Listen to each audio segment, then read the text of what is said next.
Hi everyone, welcome है petrology. हमने previous video में बताया था कि फ्यूल्स क्या होते हैं और कैलोरीफिक वैल्यू क्या होती है और फ्यूल्स के कितने क्लासिफिकेशन हैं, उसको इजीली वे में एक्सप्लेन किया था और हीट के बारे में भी अच्छे से डीपली मैंने एक्सप्लेन किया था ताकि आप लोगों को अच्छे से समझ। आज हम जाने हैं और कैलोरीफिक वैल्यू क्या होती है, उसको हम कैसे डिफाइन करते हैं, उसे कैसे कैलकुलेशन में थ्योरेटिकली कैलकुलेशन कर सकते हैं, आज हम सब इस वीडियो में जानेंगे। पहले हम जानते हैं कि total amount of liberated when unit mass और unit volume of fuel is completely burn in presence of excess supply of oxygen.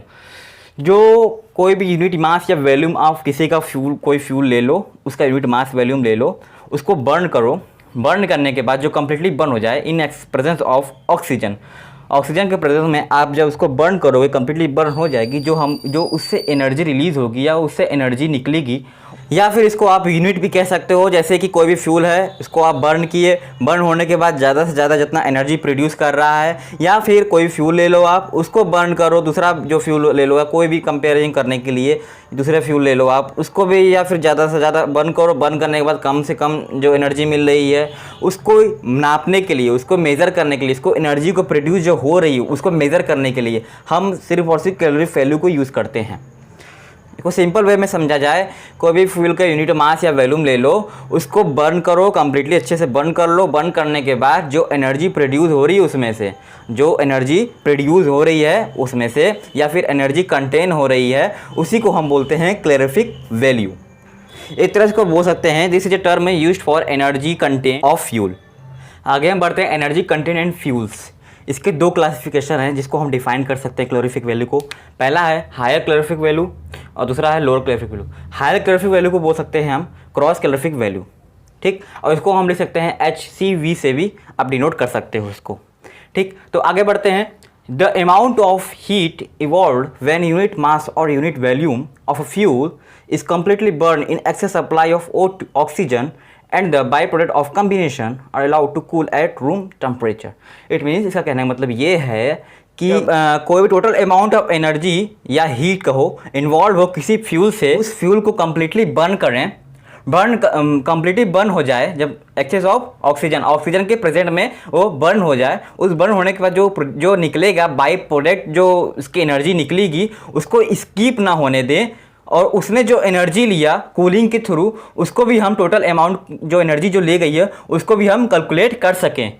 जो फ्यूल बर्न होने के बाद जो एनर्जी रिलीज़ की थी उसको, उसी को हम बोलते हैं हायर कैलोरीफिक वैल्यू या फिर क्रॉस कैलोरीफिक वैल्यू बोलते हैं इसको एक अच्छे से मैं आपको एक्सपेरिमेंट दिखाता हूँ। जैसे कि ये आपका है SCV, ठीक। SCV का एक एक्सपेरिमेंट हमें बता रहा हूँ। ये आपका कंटेनर है जो कि ये है क्लोज कंटेनर है। इसमें एक फ्यूल लिया हमने, इसको फ्यूल लिया, कोई भी ले लो यूनिट, कोई फ्यूल का यूनिट मास या वॉल्यूम ले लो। यहाँ मैं लिख देता हूँ यूनिट मास या फिर वॉल्यूम ले लो। जो अगर सॉलिड के केस में तो आप मास ले लो उसका, अगर लिक्विड केस में तो वॉल्यूम ले लो। सपोज मैंने लिया है मास, ठीक है, सॉलिड का कोई सॉलिड सॉल्यूशन है, फ्यूल है, उसको मैंने लिया है, मास का लिया है, यूनिट मास लिया है। तो ये फ्यूल है आपका, ठीक, ये फ्यूल है, ये क्लोज कंटेनर है।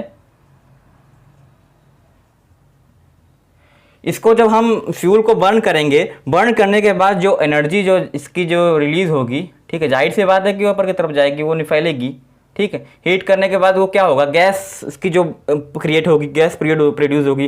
गैस प्रोड्यूस होने के बाद ऊपर की तरफ भागेगी या फिर हर जगह भागेगी, ठीक है। तो उसके बाद कूल डाउन होने के बाद, आफ्टर देन कूल डाउन के बाद वो क्या होगा, फिर अपने क्लोज पोजीशन में आ जाएगी, ठीक है। वो क्लोज पोजीशन के बाद आएगी तो ये एनर्जी जो ले गई अपने साथ में, वो एनर्जी किसको दे देगी, कंटेनर को दे देगी जो क्लोज है, ठीक है। इसका मतलब ये हुआ कि जो एनर्जी, जो कोई फ्यूल है उसको बर्न किया, बर्न करने के बाद जो एनर्जी अपने साथ ले गई, बाई प्रोडक्ट एनर्जी भी अपने साथ ले जाती हैं। जैसे कि ये एनर्जी तो है, यहाँ जा रही है, यहाँ पे भी तो इसमें रहेगी एनर्जी, वो तो आप कैलकुलेट कर सकते हो। जो बाई प्रोडक्ट जो होती है एनर्जी, जो एब्जॉर्ब करके अपने साथ ले जाती है, उसको वो कैलकुलेट कर रहा है, किसके थ्रू, कूलिंग के थ्रू वो कैलकुलेट कर रहा है। तो वो हम इसको भी कैलकुलेट हम कर लेंगे कि कितनी एनर्जी इसने ले गई है और इस कंटेनर में कितनी एनर्जी रिलीज हुई है। तो इसी को हम बोलते हैं हायर कैलोरीफिक वैल्यू या फिर क्रॉस क्लासिफिकेशन वैल्यू। आइए सेकंड है लोअर कैलोरीफिक वैल्यू या फिर नेट कैलोरीफिक वैल्यू को हम जानते हैं। The amount of heat evolve when unit mass और unit volume of a fuel is burn completely in excess supply of oxygen and the byproduct of combination in allowed to escape in the atmosphere. इसका मतलब ये है कि मैं experiment दिखाता हूँ आपको, एक सेकंड का एक्सपेरिमेंट दिखा देता हूँ। ये आपका जो है ये एक ओपन कंटेनर हमने लिया है, इसमें एक फ्यूल लिया है, किसी फ्यूल का यूनिट मास हमने ले लिया है। इसको हम क्या करेंगे, बर्न करेंगे। ये फ्यूल को क्या करेंगे, हम बर्न करेंगे। तो इसमें क्या होगा, जब ये फ्यूल बर्न हो जाएगी, बर्न होने के बाद इसमें गैस क्रिएट होगा। गैस क्रिएट होने के बाद ये निकलेगा इस कंटेनर से। क्यों निकलेगा, क्योंकि ये ओपन है। तो ये क्या करेगा, जो जितना एनर्जी जो इसके अपने साथ ले जा रहा है, जो वो क्या करेगा, एटमॉस्फेयर में मिक्स हो जाएगा, एटमॉस्फेयर में लेके चला जाएगा ये, ठीक है ना। ये बाहर से एटमॉस्फेयर में निकल जाएगा। तो इन केस में ये क्या होगा, जो एनर्जी जो बाई प्रोडक्ट है वो स्कीप हो रही है। क्या हो रही है, बाई प्रोडक्ट स्कीप हो रही है। आप एनर्जी तो निकाल लोगे, जो इस फ्यूज में जो जितना फ्यूल में इतना बर्न हुई है, एनर्जी रिलीज हुई है, वो निकाल लोगे। लेकिन जो और भी जो एक्स्ट्रा जो अपने साथ ले जाते हैं जो गैस, वो एटमॉस्फेयर में मिल जाएंगे। तो आप इसको कैलकुलेट नहीं कर पाओगे। तो ये क्या है, बाई प्रोडक्ट क्या हो रही है, स्किप हो जा रही है। तो जो एनर्जी हमको मिलेगी, जो हमें एनर्जी कंटेन कैलकुलेट करने पे जो हमको मिलेगी एनर्जी, वो क्या होगी, हायर कैलोरीफिक वैल्यू से हमको एनर्जी कम मिलेगी। इसकी एफिशिएंसी क्या होगी, 0 होगी। और इसकी एफिशिएंसी क्या होगी, 100% होगी इसकी। और इसकी एनर्जी लॉस में जाएगी, इसकी एनर्जी लॉस नहीं जाएगी। ये एनर्जी हाई है। क्यों हाई है, आप जान गए हो, क्योंकि ये क्लोज है। क्लोज में क्या करेंगे, ये जो आपने एनर्जी जो आपकी जो फ्यूल्स है उसको आपने बर्न किया है, तो वो बर्न होने के बाद वो कंटेनर में ही रह गया।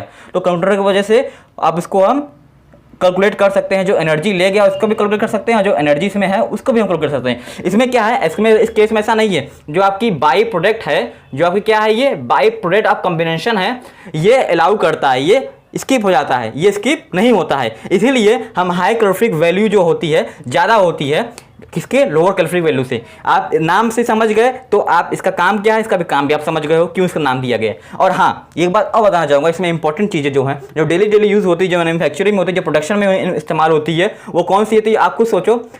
क्यों, क्या होती है, ये इसकी होती है। हम डेली टू डेली यूज़ में हम किसको लाते हैं, इसको लाते हैं, ठीक। ये वाले ये लोअर कैलोरीफिक वैल्यू को लाते हैं। किसको लाते हैं हम, लोअर कैलोरीफिक वैल्यू को लाते हैं हमें।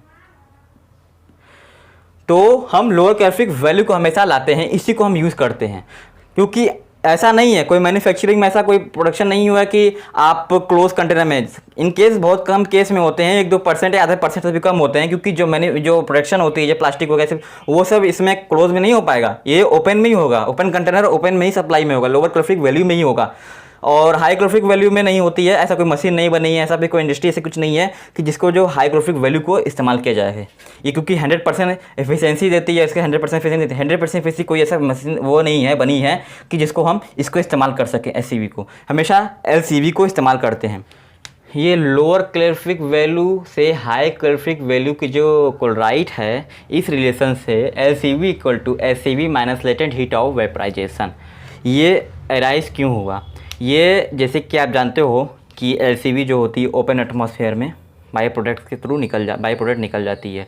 तो अब बाई प्रोडक्ट का जो मेज़र होता है, जो लार्ज अमाउंट ऑफ मेज़र जो होती है, जो वाटर की होती है, उसकी जब नॉर्मल प्रेशर टेम्परेचर में वो लिक्विड फॉर्म में रहती है। जब वो चेंजिंग होती है, तो जब वो कन्वर्ट होगी वेपराइजेशन में, तो वो क्या होगा, अपने साथ उसकी जो बाई प्रोडक्ट है वो लेके चला जाएगा वाटर का। तो जैसे कि हम जानते हैं, we know that 2 gram of H2, जो हमने हाइड्रोजन है वो मैंने 2 ग्राम लिया और रिएक्ट किसके साथ किया, ऑक्सीजन के साथ। तो रिएक्ट करने के ऑक्सीजन के बाद जो हमको मिलती है 18 ग्राम हमको मिलता है H2O वाटर, यानी कि मॉलिक्यूल्स, ठीक। कितना मिलता है हमको, 18 मिलता है, 18 ग्राम मिलता है water. Hence 1 part of weight of H2 hydrogen will give -9 part of H2O molecules. तो LCV = SCV minus mass of hydrogen per unit into 9 into mass of fuels, latent heat, steam या फिर वेपराइजेशन। तो इसको हम जब इस फार्मूले से कैलकुलेट करेंगे, थ्योरेटिकली LCV हम निकाल सकते हैं।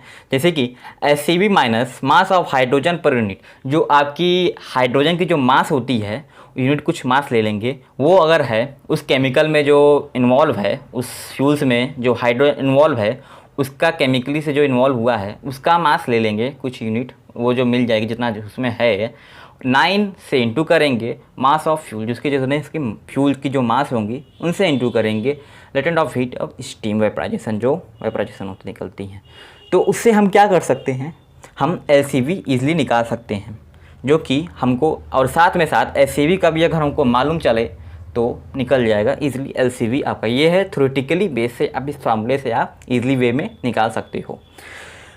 If we represent hydrogen percentage, हम परसेंटेज से कैसे इसको करें, तो आप इसका एक ये भी फार्मूला है और करके एक ये फार्मूला है, ये ऐसे निकाल सकते हो आप। परसेंटेज से अगर आपको निकालना है तो आप ऐसे निकाल सकते हो, LCV equal to SCV minus H/100 into 9 into 587 calorie per gram. आप परसेंटेज से भी निकाल सकते हो। I hope like this video, आपको ये पसंद आया होगा। जैसे मैंने अभी बताया था आपको LCV SCV क्या उसमें डिफ़ाइन कर सकते हो कैलोरीफिक वैल्यू को उस बेस से, और अभी जो मैंने इसका कैलकुलेशन मैंने बताया थ्योरेटिकली आप कैलकुलेशन कैसे कर सकते हो। वैसे एग्ज़ाम में कैलकुलेशन कुछ कोई माने नहीं है, भले 1 नंबर 2 नंबर में ये क्वेश्चन कुछ भी क्वेश्चन करके आ सकता है, तो आप इस ईजिली फॉर्म में आप इसको वैल्यू को पुट कर सकते हो और निकाल सकते हो। कल फिर मिलते हैं, थैंक यू।